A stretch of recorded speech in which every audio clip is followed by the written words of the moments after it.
What's going on, everyone? My name is and today we're going to be reviewing The Suicide Squad 2021. So this is the supposed sequel to the 2016 film, but I don't see it that way. I see it as a much needed reboot because the 2016 film was not good. It did not do well with critics.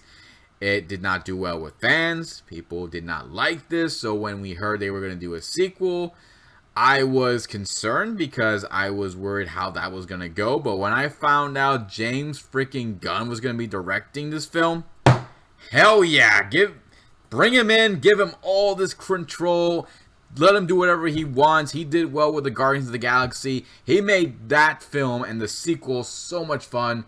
So I got excited when he was going to be involved in this. And when we saw the trailer, man, it looked like it was going to be a lot of fun. And it looked like it was going to be, you know, crazy with a lot of stuff they were going to throw in here. Especially bringing in some of these DC characters that I've heard of, but I didn't think were ever going to be on the big screen. So here they are. How did it all go? How did this film do compared to the 2016 film? Well, let's go over it, shall we? So the plot for this film focuses on this new Suicide Squad group who are sent in to destroy whatever is going on in South America, and you probably already know what it was from the trailer. It is the large alien starfish, Starro, who can control people's mind with smaller versions of itself which latched onto people's faces and allows it to control them.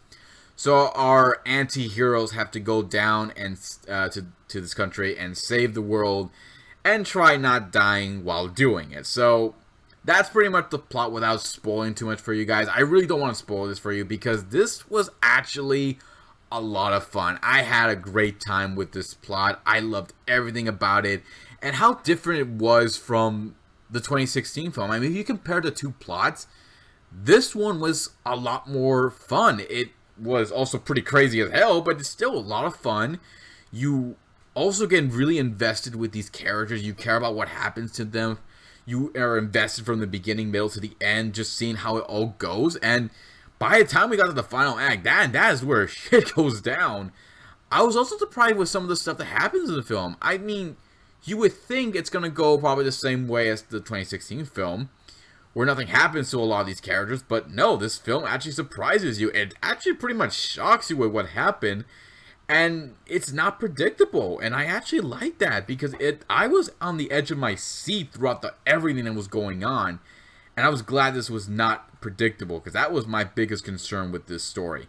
So I was really satisfied with how this went. I think my only complaint I did have was I wish we got a little bit more development with the characters. I wish we got more, got them more fleshed out, but it's still fine. I still like this. I think my other issue is just our antagonists. I wish we got a little bit more time with them too, but we can't always get what we want. Speaking of our characters, I love Margot Robbie as Harley. She is amazing. I think this might be the role where she did a much better job than she did with the last few films she was in. Idris Elba, awesome as always, such a badass, and I loved him in this film.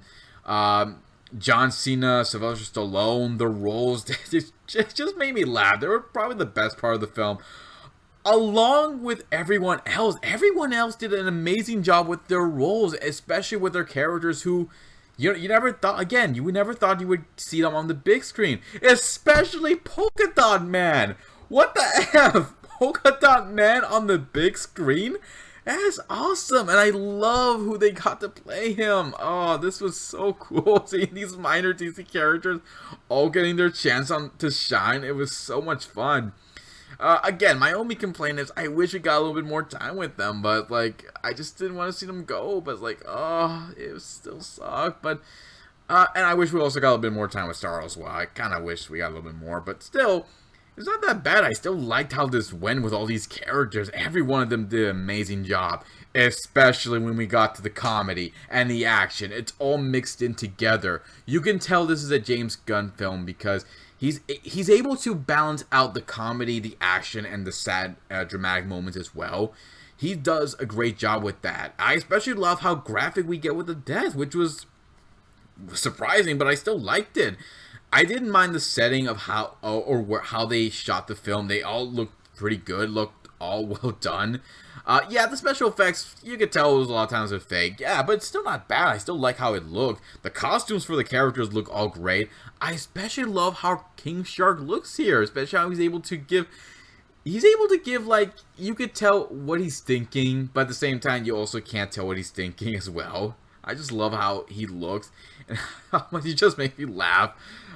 Yeah, I love everything about this. The music's not that bad either, but I'm just like, I was more interested in just the craziness we got in this film.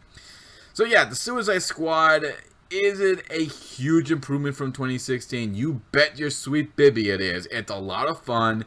It has some stark stuff, but it's still such an entertaining film. James Gunn did an amazing job balancing everything out. He did such a great job with the plot, the characters, everything else. He just did a fantastic job with this. If you are a fan with Suicide Squad, then I recommend checking this film out. If you want to see it with your friends and your loved one, go right ahead. If you want to see it with your kids, just make sure they're a proper age for this, because there are certain stuff in this that's not the right age. But yeah, this is such a great DC film. I'm very happy with James Gunn being involved, and I hope he's involved more with these films, because I want to see what else he's got up his sleeve. But yeah, awesome work with this. If you guys have a different opinion about this film, or the other DC films, or even the 2016 Suicide Squad film, leave some comments below. Let me know what you think. Hit the subscribe button. Check out my Facebook page. Check out my Twitter page. Check out T3 Media's channel. Subscribe to their channel. Keep updated with their videos. And I will see you all next time to give you more love and more entertainment. Until then, guys, take care. Be safe. Love y'all. And goodbye.